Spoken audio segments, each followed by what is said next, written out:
Heboh anak buah SBY usir Dirut Inalum, ternyata saudara koruptor. Ditulis Niha Ali.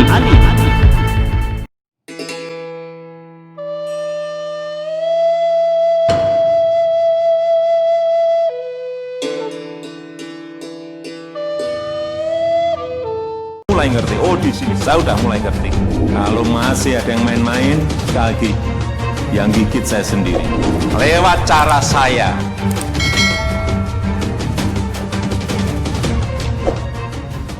Semua rakyat sadar kalau periode pertama Jokowi berhasil membawa kemajuan jauh ketimbang dua periode SBY.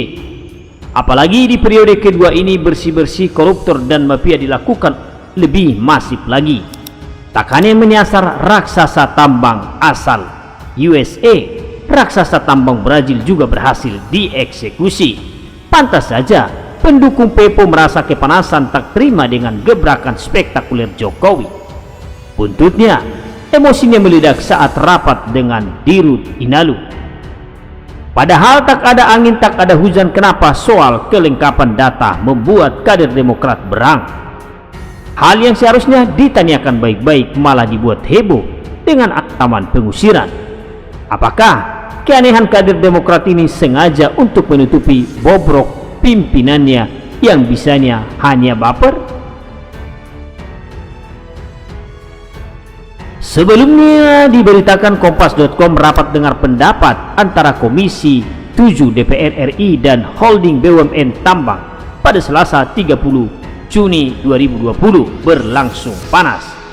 Anggota Komisi 7 DPR RI Muhammad Nasir bersetegang dengan Direktur Utama Dirut PT Inalum Persero atau Main ID Oryas Petrus Moedak.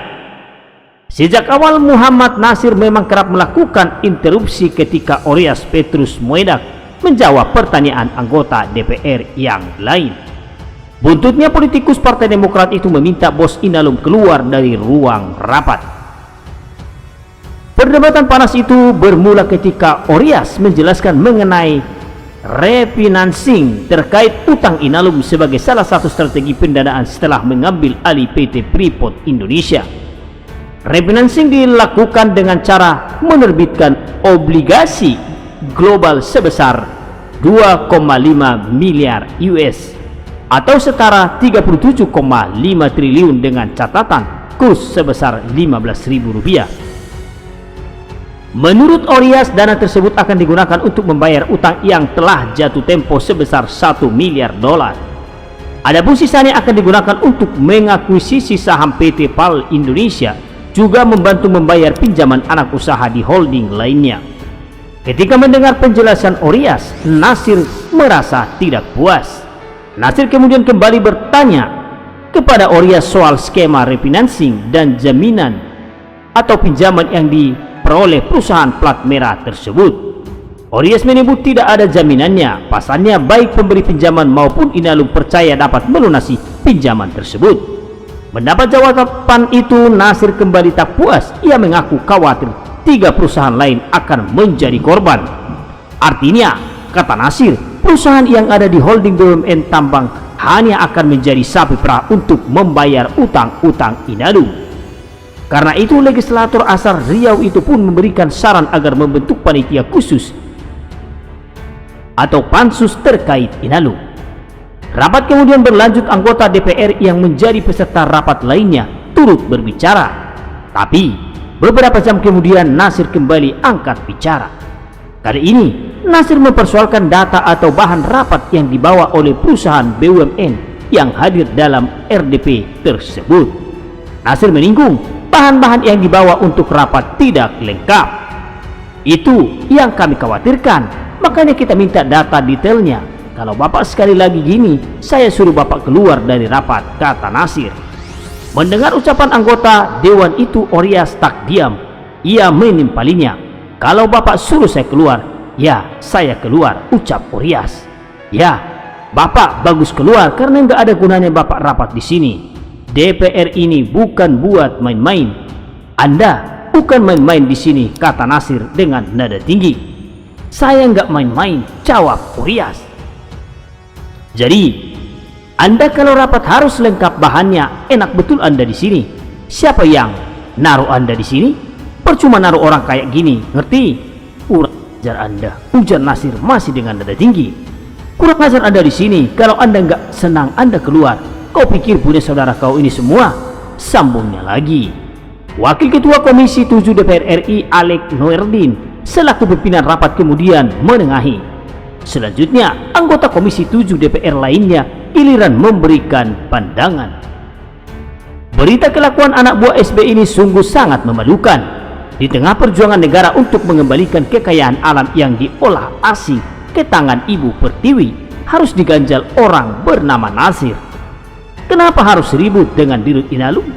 Bukannya keputusan divestasi saham menjadi kebijakan pemerintah? Apakah karena dia merasa bisa berkuasa menekan Dirut BUMN lantas berlaku sewenang-wenang? Kalau boleh jujur, selama 10 tahun pemerintahan SBY, apa saja yang telah dilakukan? Tak ada warisan pembangunan berarti, apalagi divestasi saham perusahaan asing. Malah yang ada warisan mangkrak hambalang. Pantas saja kini kadernya ikut iri melihat kemajuan negara di tangan Jokowi. Demokrat yang tak punya taring lagi dengan sisa yang ada hendak membuat heboh pemerintah. Untungnya masyarakat kita sudah cerdas dan tak terpengaruh sandiwara Demokrat.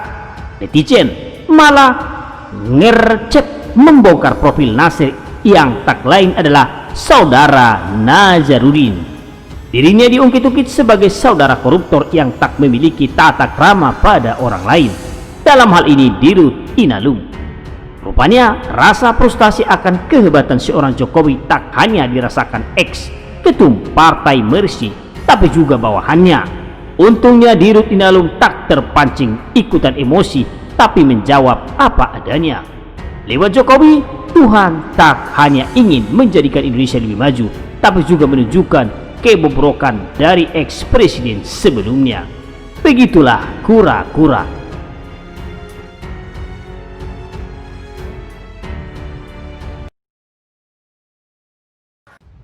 Cuitan SBY soal kajian RUU HIP Dismas, netizen dengan menyebut Candi Hambalang.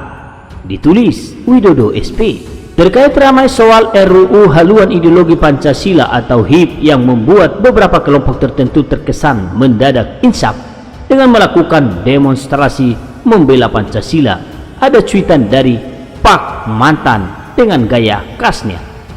Saya mengikuti hiruk pikuk sosial dan politik seputar RUU haluan ideologi Pancasila. Saya juga sudah membaca dan mengkaji undang RUU tersebut.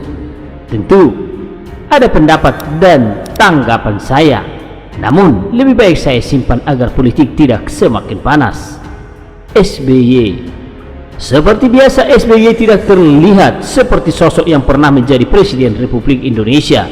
Seperti berbagai cuitan yang beliau lakukan dalam respon hal-hal yang terjadi di negeri ini. Entah apa maksudnya mencuit dengan kesan nanggung ini. Cuma terlihat peduli dengan pernyataan pada awalnya cuitannya, tapi bagian belakangnya membuat saya seperti membaca kutipan pernyataan dari pemain Sri Mulat. Terkesan serius, malah nggak jadi bersuara, tapi disertai ekor pernyataan yang seperti bola panas dilemparkan dengan sengaja agar politik tidak semakin panas. Lagi pula kalau memang mau berpendapat boleh kok Pak SBY, tak usah disimpan pendapat dan tanggapan dari Bapak kalau memang niat, atau kalau mau disimpan dari khalayak Twitter, ya tidak apa-apa sih, itu hak Bapak. Namun kalau punya suatu pandangan atau solusi yang bagus terkait panasnya respon soal RUU HIP ini, bisa kok disampaikan langsung pada Presiden Joko Widodo. Saya cukupkan sekian bahasan tentang cuitan ini. Saya lebih tertarik membahas soal balasan yang terasa seperti smash dengan kekuatan penuh dari seorang netizen dengan akun @rijalkwibal3. Netizen satu ini membalas dengan kalem, tapi kalau ditangkap inti pesannya bisa bikin kelojotan hingga bikin loyalis Partai Demokrat ngamuk. Begini isinya: Saya juga punya pendapat tentang proyek pusat pelatihan olahraga. Namun, lebih baik saya simpan saja agar kelak ada kenang-kenangan buat anak cucu bahwa di Hambalang ada candi yang dibuat pada abad 21.